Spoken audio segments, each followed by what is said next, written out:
Boy, that escalated quickly.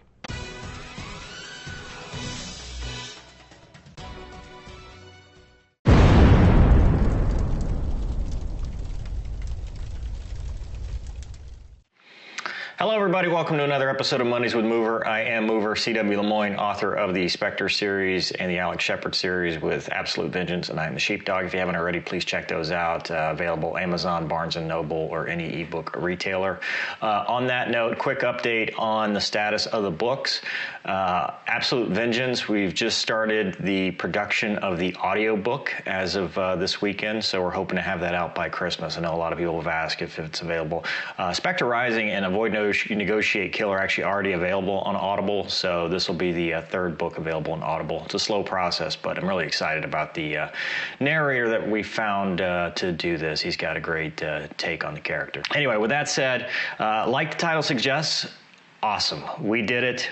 You guys did it. We reached the milestone, $7,500. It was $5,500 as of the last video, and as of Saturday morning, it was $7,500. So $2,000 in a little less than a week is amazing. You guys are awesome. That's way beyond any expectation that I could have ever imagined. I mean, that's just great. So with that said, I'm absolutely going to do a DCS video. Flying the Hornet in DCS. I've been talking to Wags, who's with the development team. And also, you may remember Bananimal, who made the F-18 livery for DCS. He's been gracious enough to offer his setup. He's got a real Gucci PC monitor setup with all the controls and stuff. So I'm going to be filming it at his place just because the processing power and stuff, instead of having to use my old laptop. So stay tuned for that. It'll probably happen in the next couple weeks. Please be patient. I've got to go do my real job with the airline here for the next 2 weeks, and then it's Thanksgiving. So I would expect that video probably around the 1st of December, the first Monday in December, but it's definitely going to happen, and thank you so much. On that note, I would like to point out that although 7,500 was a milestone, it's not the end goal. It's not the end game. Those guys are still doing work down there. There's still a lot going on. The donations have helped. Everything that you guys have done to contribute to the Hurricane Michael Relief Fund have directly impacted the recovery, and it's still going on. I'm part of the group chats with those guys, and they're still helping people put roofs back on their houses, helping people move out of destroyed apartments and houses and stuff. So with that said, we did reach our goal, but please don't stop now. If you still if you're first time watching this, please $5, $10, whatever, keep going with that. So anyway, on to the video today. I thought I'd do a quick Q&A session from the Mover mailbag. We haven't done that in a while. I'm going to push the 5 things I love about the airlines to next week when I'm actually on an airline trip. So and I wanted to really, talk about, how well we've done with this. So Gonky, as a special guest, is going to answer some questions from one of our readers. I picked 2 questions I wanted to answer, and I hope you'll enjoy this. We'll do more Q&As. We're actually pushing 10,000 subscribers. So I'm hoping the DCS videos and the 10,000 subscriber video is going to be pretty close together. So that'll be a big moment for the channel, and like I said, I appreciate everything. I'm humbled. I'm really honored that you guys are watching. So anyway, without further ado, here's the Mover mailbag.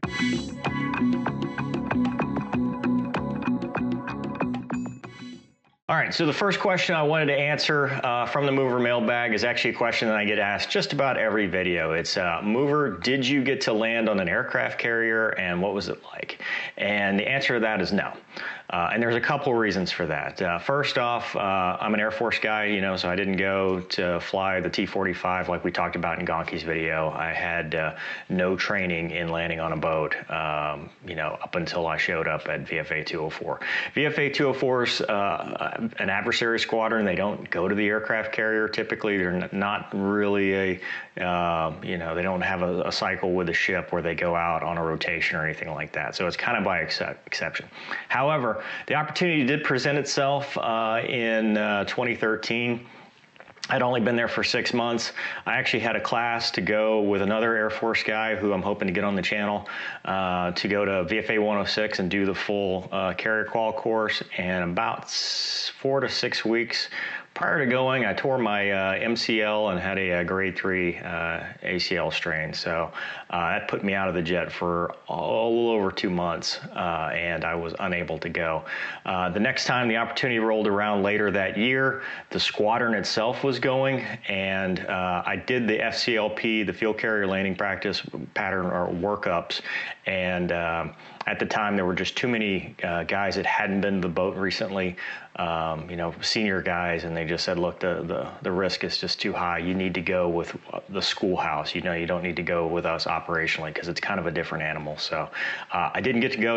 I did spend a week on the TR doing the SDO stuff on the ship, but I didn't actually get to land on it. So kind of a regret for me. I wish I'd been able to do it, but the timing just didn't work out, and just as luck would happen, it didn't happen. So that's the answer to that question. Okay, so the second question we've picked comes from an email I got, cwlemoine@cwlemoine.com from my website. And this reader or viewer of the channel says the subject was becoming an Air Force pilot. He says, CW Lemoine, my name is Kevin. I'm an 11th grade student in Cornerstone School of Alabama in Birmingham, Alabama. I'm currently working on a career research project in a class where we have to create a PowerPoint presentation to present our research on a particular career. Teachers ask that if I find a business contact to acquire some information about the work conditions of the career. If you get a minute in your busy schedule, could you possibly share with me your experience? Teachers ask if we ask the following questions about work conditions. And Kevin wants to be a fighter pilot. So I thought, let's encourage the future generations. I've asked Gonky to answer this for the Navy side, and I will answer what I can from the Air Force side, having done this, a few years ago. Hey guys, Gonky here. Mover invited me back on the show. He got a question from one of the viewers. I was going to help him answer it. But first, I'd just like to thank all you guys for all the contributions that you've made. I know Mover put the GoFundMe account out there for you guys to donate if you wanted to, and many of you have, and it's fantastic. We've got a lot of friends in Panama City area that are they're struggling. They're homeless, or they're putting a roof back on their house. A lot of damage there, and every little bit helps. And it's just it's really awesome to see his YouTube channel and y'all's support come together to really make something happen that really means something to people. Y'all, all those donations, they're helping fighter guys who are kind of just trying to put a house back over their family's heads. So that's really awesome. Thank you so much. On to the question here. Mover asked me to give him a perspective from a Navy point of view. When I was a young man in the 11th grade, I didn't care if any of the branches would have given me the opportunity to fly something with a pointy nose that went fast and blew stuff up. I was game, and I was going to do it. So here it goes. First question: what would my work environment or surroundings be like? Before I get into answering these questions, I'm just going to take it from you've done all the training, you're in your first operational squadron or fleet squadron, as we called it in the Navy, and you're a brand new, what we call a junior officer, like a lieutenant JG or a lieutenant. Or JOs is what is the term that we normally use, junior officer. So your work environment, when you go to work, you go to a building. In the Navy, the building happens to be a hangar.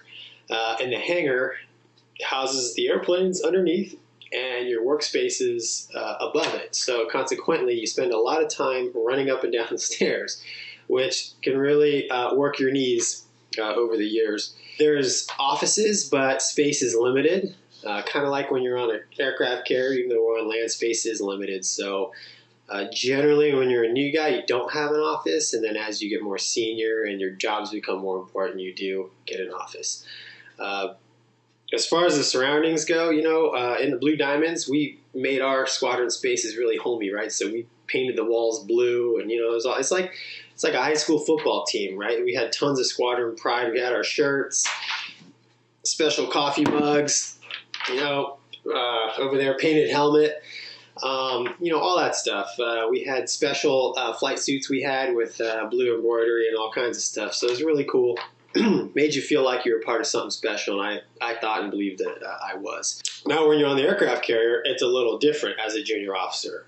Again, we tried to make the ready room, and in the Navy, the hangout place is the ready room.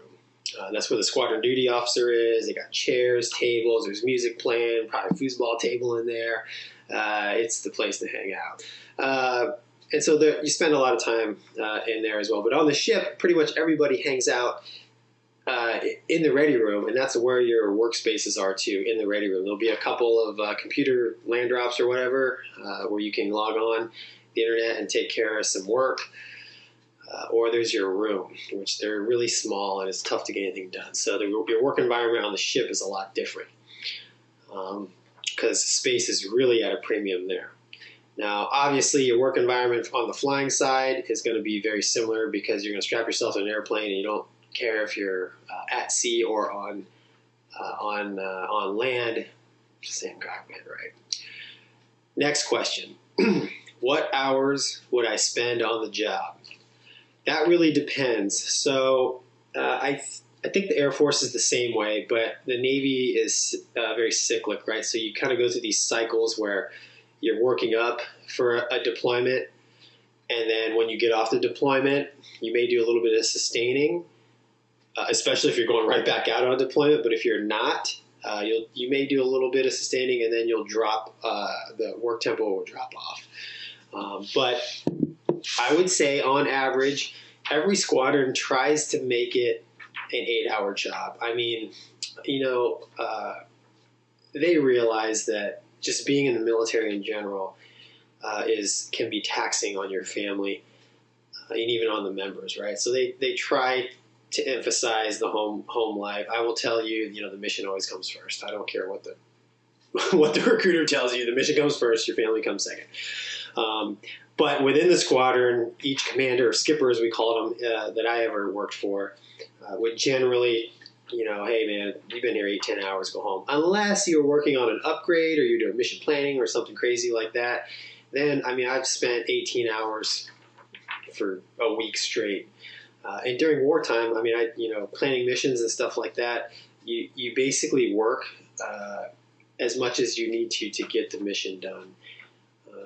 There's no quitting time per se, and you shouldn't really think of it like that. When I was at the squadron, when my work was done, I went home. If it was 1 o'clock, I went home. If it was midnight, I went home, right? Now, there are rest rules that I won't get into that will affect how long your day is, but I would say average 8 hours. It could be shorter, it could be longer. What are my job duties, responsibilities, or nature of work?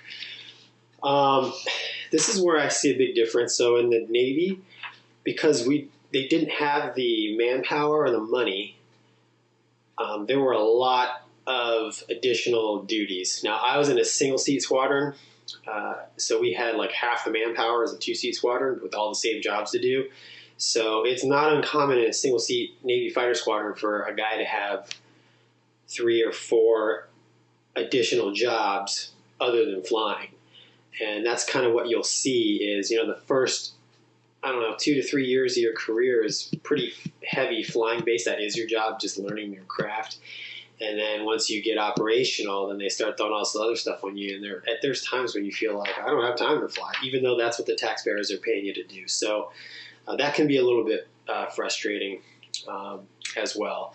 But your job duties are going to be basically whatever job they give you. When I first showed up as a junior officer to the Blue Diamonds, I was the MWR officer, schedules officer. I know that doesn't mean anything to most of you, but, I was doing stuff like planning a Thanksgiving party. I was a coffee mess officer or snacko in the Air Force. I was ordering coffee mugs, T-shirts, name tags, all kinds of stuff. And they rotate you through these jobs. And as you become a more senior JO, junior officer, you'll be in charge of a shop. So that's when it gets cool because then you start working with the mechanics, the techs, the really young guys. You're in your 20s and you're in your mid-20s, maybe late 20s, and these guys are in their early 20s, maybe even late teens. And they're out there wrenching on your jet, and you're hanging out with them in the shop because you're their boss. And it's strange. It's a strange dynamic, being the boss of like 20-something, and all your people who are working for you are in their 20s, and you know they look up to you, and at the same time, it's really cool what they do because fighter jets in general are pretty amazing pieces of machinery and stuff they're working on and stuff. They used to take me out there and show me the hydraulic system and whatever, working on the radar and corrosion control, all that stuff. I mean, it's pretty cool how it all works, and I learned a lot in that job. So, and then Navy does that to kind of broaden your horizons. So one of these days, if you're ever leading one of those squadrons, you just kind of know what these kids are going through because that's what they are. They're kids out there doing a man's job. It's pretty remarkable, and women too. Nature of work, I kind of touched on that a little bit, but it is a balance between your primary job the taxpayers pay for, which is flying, and which is a lot of studying. Even when you're an operational guy, you're always studying new weapons, systems, tactics, and you're always refreshing that. And if you fly an airplane like an F-18 or an F-16, anything multi-role Strike Eagle, it's like, oh, we're doing air to ground this month, and then next month you're doing air to air, and you're like, oh yeah, what was what were those? What was that information? You have to go back in the vault and study again. So you slowly learn it. Okay, describe a typical day for a person in this job. Well, I would typically wake up, 6 o'clock, whatever, 5:30, 6. Get everything together. This is a normal day, average day, I would say. Try to get to work around 8. And the squadron duty officer, if it was me, I'd turn on the lights, turn on the computer, turn on the radio, get some good tunes going, get the coffee going. That's super important. Lots of coffee. And if I wasn't the SDO, I'd show up and expect the music going and the coffee going because that's the first thing I would do, right? Can't do anything without coffee. And then if you're the squadron duty officer, well, you run the flight schedule for the day. And there's obviously that job can be pretty tough or not, depending on the flight schedule, but it's basically sitting behind a desk, managing airspace, managing airplanes that break, that come out of maintenance that are good, just trying to execute the flight schedule that they wrote the day before. If you're not the squadron duty officer and you're actually on flying status that day, you come in, you may do some of your ground job stuff. If you got to order some coffee cups, you make some phone calls, make it happen, write a couple checks from the squadron fund, mail them, and then if it's time for a flight and you have to do some mission study, you'll go do that. It's very much on you to plan your day so you are successful. And the biggest scrutiny does come in your flying performance. So that's something you definitely. I always prioritize it. So I planned everything else around my flying, especially when I was going through my upgrades, because that's a very, I'm going to say painful, but that's very study-intensive time, and it just takes time and effort. And, doing your other jobs would take away from that. So, so you go to your flight, you come back, you land, you debrief. They could be long debriefs if they're what we call syllabus flights or upgrade flights, or they could be you out there with your buddy fighting. You come back, you got anything? Nope. You got anything? Nope. High five, and then you're out of there. I like to usually do a gym push during the day. It's good to be in decent shape when you're in the military in general. You have to pass a physical fitness test, and as a fighter pilot, I mean, you do want to take care of yourself because it can be a demanding. It can be a demanding job. So most squadrons I've been at, typically for quality of life, most places try to get you out of there, 4 or 5 o'clock. So 8 to 5, 9 to 5 is a normal day. Obviously, if we're doing a lot of night stuff, everything's going to shift. Some guys are there longer, shorter. You'll have long days, short days, but on average, most commands I've ever been in, they try to balance the work and the home life. It's and it can be tough, especially in this day and age. If you fly a multi-role airplane, they can do a lot of things. It can be a lot of studying and a lot of time invested in mastering that. So they don't want you there all the time because literally you could always be studying or doing something, right? You have to tell yourself when to stop and go home. So I was very lucky. My first skipper, he explained all this stuff to me. And he made it very clear that if I was done with everything for the day by 1 o'clock, I should just go home. So that's what I used to do. But there's many times that didn't happen. I was there until midnight. And then, yeah, you head home and the day is done. So that's kind of a typical day. Now, when you're on board the aircraft carrier, right, you live, work, and play at work. So the work never ends, but it's not so bad because there's no distractions. What else are you going to do, right? So we would just keep working. So anyways, that's the answer to the 4 questions here from a Navy guy's perspective. I hope that kind of helped. I know Mover's going to attack it on the Air Force side. I know I touched on a little bit of the differences, and he probably will too. But I hope this helps, and good luck on your journey. I hope you make it. It's a fantastic thing to experience, especially as a younger guy. So good luck.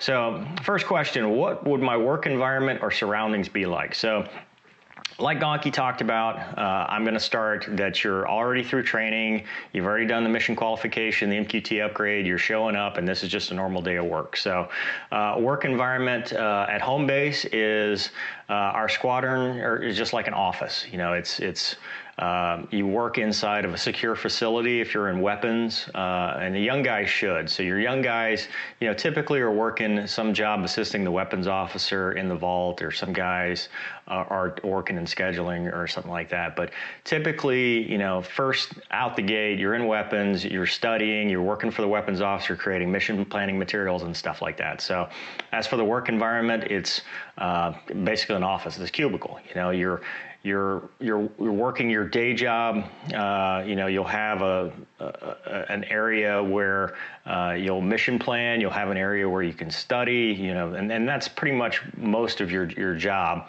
is studying and then doing your additional duty, which I'll talk about here in the next questions. But the surroundings, you know, it's from your normal 9 to 5 portion of your job, you're going to go out to the airplane, and your environment is outdoors. You know, you're stepping to the airplane, you're flying, you know, let's say an F-16 or whatever, and then it's a high G fighter. So you could be doing low levels, you can be doing high altitude stuff, you can be doing you know, mid-range stuff. It just depends on what the mission is. But you know, it's kind of an office with an awesome flying side to it. What hours would I spend on the job? A little different than what Gonky talked about in the Navy. If you're at home base, it's probably 10 to 12 hours a day.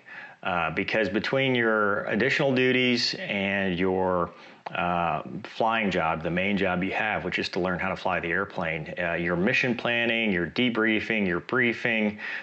So you know, you're spending a lot of time doing everything that's needed of you. You know, a short day would be 8 hours, but I think typically it's about a 10-hour day every day. And then when you're deployed, it's totally different. You know, it could be you know, shorter days because you're on, you know, kind of a early, late night flying schedule, and that's all you're doing. Or it could be, you know, longer days if you're mission planning for, you know, some kind of big combat operation or stuff. So you're just there as long as it's necessary. There's no specific, you know, time you're there. All right. What are my job duties, responsibilities, and nature of work? So this is kind of where it depends. As a young guy, you know, your primary job is to learn how to fly, fight, and win in the airplane. I mean, you are a weapon, and you're flying a weapon system. So your job is to go out there and learn everything you can about tactics, learn everything you can about the adversaries that you're going to be fighting, learn everything you can about you know, the weapons that you're employing. So you're going to spend a lot of time studying in the vault. You're going to spend a lot of time mission planning with your flight lead. And then when you're upgrading, so when you're going from a wingman to a flight lead, you're going to spend a lot of time preparing for those missions, getting mission materials ready, you know, talking to your instructors, getting all that together. So that's job one. You're going to get secondary jobs as well, just because that's just the way it is. And that could be, you know, like I talked about, weapons. So you could be helping making, you know, mission planning guides. You can be, you know, smart packs for deployments, for exercises. You can be helping, rewrite the standards. There's a lot of, it's a lot of Microsoft Office. If you're good with Microsoft Office, you're going to be good with all that. So there's a lot of that going on. And then if you're like scheduling, if you're a scheduler, you'll come in and, you're helping to write the next day's schedule, which is a very intensive job. It's a very hard job. It's not an easy, but some people like it because it's like putting a puzzle together. You're putting one person, okay, making sure they don't have any conflicts, and another. So I would say job number one is to fly, fight, and win. And then job number two is going to be whatever additional duties. Now that ratio is going to change as you get up in the rank. Initially, it's going to be fly the airplane, employ the airplane, do a good job. And then as you get more experience in the airplane, you're going to get more additional duties. You'll be a flight commander, which will make you in charge of writing, officer performance reports and taking care of, more junior guys to you. You'll add supervisor of flying, which means going and sitting in the tower or wherever the soft sits, and you're helping to make sure the weather's okay for the flying operation. You're coordinating with air traffic control. You're coordinating if somebody has an emergency. You're getting in the checklist and helping them, as a book reader while they're there. And then even more experience is called top three, which now you're coordinating with maintenance and trying to make sure the flying schedule. You're executing the flying schedule. It's kind of like an ODO that Gonky talked about in the Navy, or SDO. So a lot of different responsibilities, and then you're responsible to make sure you stay in shape. Gonky talked about that. You got to set aside some time to go to the gym, work out, because you're going to have a PT test you're going to have to pass. And just being a fighter pilot, you're an athlete. So, pulling G's is not something you can just, go out there and, be great at. You have to stay in shape. You have to be able to have the endurance to be able to do it over and over again. So it's a lot of stuff. But, I agree with Gonky's advice. You need to pace yourself, and you need to make sure that you're not burning yourself out too early. So when it's time to go home, you go home. And then in the afternoon, a lot of we don't have a ready room per se, but they call them legacy rooms now, heritage rooms. They can't call them squadron bars anymore, but there's a lot of learning that goes on there. So at the end of the day, you may have guys hanging out there, and that's a good place to learn and stuff. You don't have to drink, you don't have to be a drinker to be a fighter pilot, but it's a good place to go and learn stuff. All right, so describe a typical day for a person in this job. So I would say, for a young guy, you're going to show up early, probably, 6:30 or 7 for, 7:30 or 8 o'clock brief, about an hour prior. Get all your mission materials ready, do some studying, make sure you understand what you're going through. Gonky kind of touched on it, especially for a multi-role fighter. There are so many different missions like the F-16 does. It could be an air-to-air month where we're doing dogfighting. It could be an air-to-ground month where we're dropping bombs. It could be close air support. It could be surface attack, or it could be, large force exercise where you're doing it all. You're fighting your way into the target, you're dropping your bombs, you're fighting your way out. So you're doing air-to-air and air-to-ground. So you're coming in, you're doing the pre-mission study, you're helping the flight lead get everything ready, putting the whiteboard, the boards up, getting ready for the brief, because you'll have weather and NOTAMs you'll have to get. You'll brief, so it's usually about 2 hours prior to takeoff.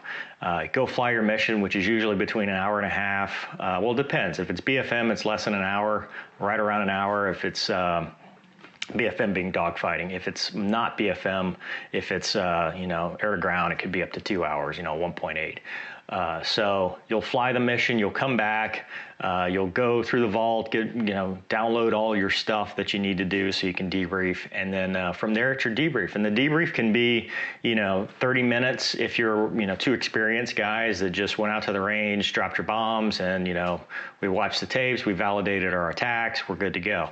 Or it could be 2, 3, 4 hours plus, just depends on what you're doing, and then once you're done with that, you're either doing it again, you can go fly again, or you're doing your ground job. So you'll have lunch or whatever, and then you'll start, if you're a scheduler, you're going to start working on the next day's schedule. You'll go to meetings, you'll do that. So that's where that 10 to 12 hours, that's where the days start to get longer, because you're not just flying the airplane, you're doing other stuff. So, it's not easy, but it's definitely very rewarding. And like Anki said, make sure you spend some time for yourself, stay in shape, make sure you're eating right.